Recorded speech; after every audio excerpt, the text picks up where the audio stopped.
trabalhos que, por circunstâncias as mais diversas, fizemos um edifício de apartamentos com umas linhas sinuosíssimas de Mogi das Cruzes. O projeto começou na planta de prefeitura e, lamentavelmente, o proprietário teve suas dificuldades financeiras e interrompeu e nunca mais retomou. Fizemos algumas propostas de um parque urbano para recuperar uma cloaca a céu aberto no município de São Carlos, que seria um espaço de lazer, um espaço cultural, um espaço contemplativo, riquíssimo para a cidade que não tem esses espaços.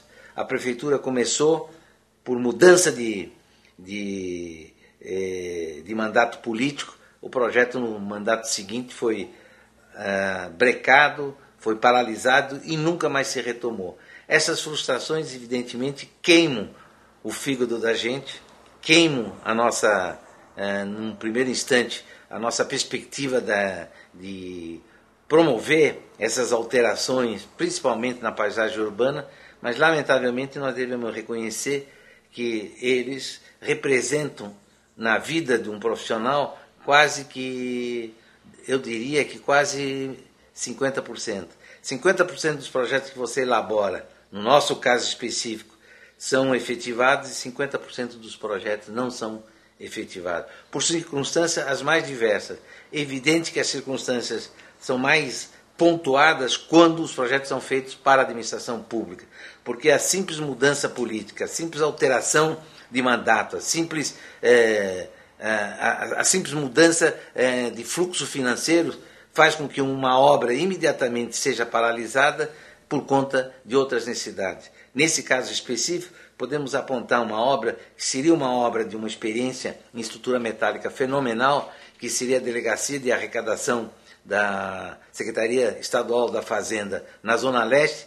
Ela está em estrutura metálica, parada lá há 10 anos, criando uma estrutura belíssima, por sinal. Seria um prédio maravilhoso, seria um prédio que daria uma composição estética para aquela radial totalmente diferente. Ela se constituiria, sem dúvida nenhuma, num ícone ao longo da Radial Leste, mas por questões eminentemente políticas, essa obra está paralisada há 10 anos e as informações que nós temos é que ela não será nunca mais retomada, abandonando-se, então, uma edificação como se fosse um fantasma na cidade de São Paulo, que, por sinal, tem inúmeros grandes fantasmas. O fantasma mais conhecido de todos, ele agora está sendo retomado, que é o fantasma do hospital público, na Avenida Doutor Arnaldo, do Hospital da Mulher, que agora, finalmente, por uma decisão política do atual governador, ele foi retomado e será entregue à comunidade em agosto do ano de 2006.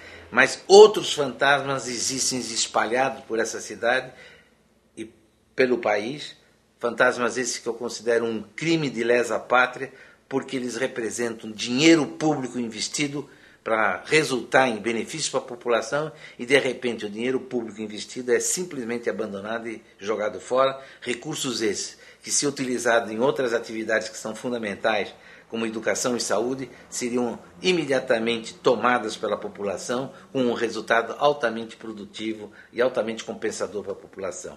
Essas são algumas das circunstâncias que eu analiso entre projetos que realmente nos trouxeram grandes alegrias e projetos que nos trouxeram uma frustração bastante profunda.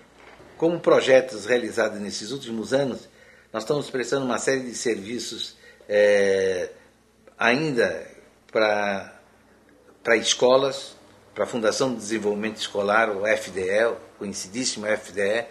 Acabamos de fazer uma escola que eu acho um belíssimo projeto de escola, e um projeto que está nos desafiando, que é um projeto da mais alta magnitude para nós como arquitetos, é o projeto da estação de passageiros do aeroporto de Santa Genoveva, em Goiânia, Goiás.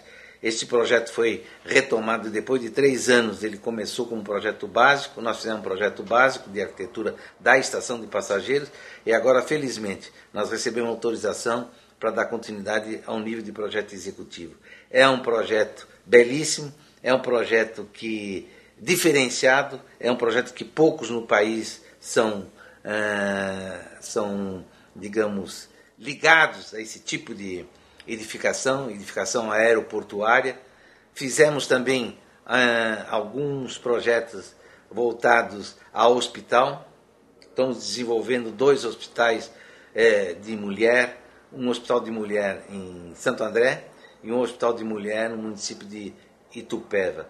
Considero esses projetos que, pela própria característica deles, agora há pouco vocês perceberam que eu falei de projetos de escola, projeto de estação aeroportuária, projeto de hospital. Então a nossa profissão, pelo menos no meu ponto de vista, ela não cria especialidades, ela não pode criar especialidades, pelo contrário, o arquiteto tem uma capacidade de análise bastante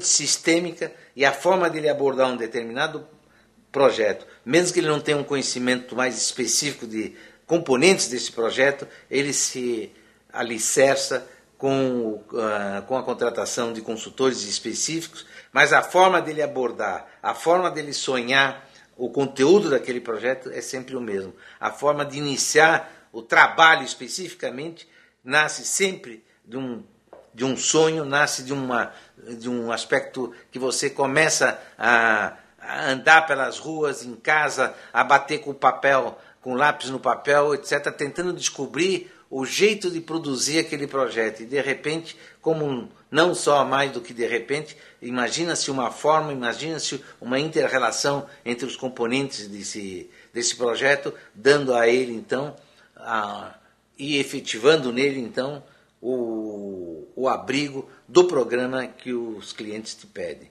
Acho que essa é uma forma, não existe uma coisa assim, 1 mais 1 mais 1 mais 1 são 4 em termos de arquitetura.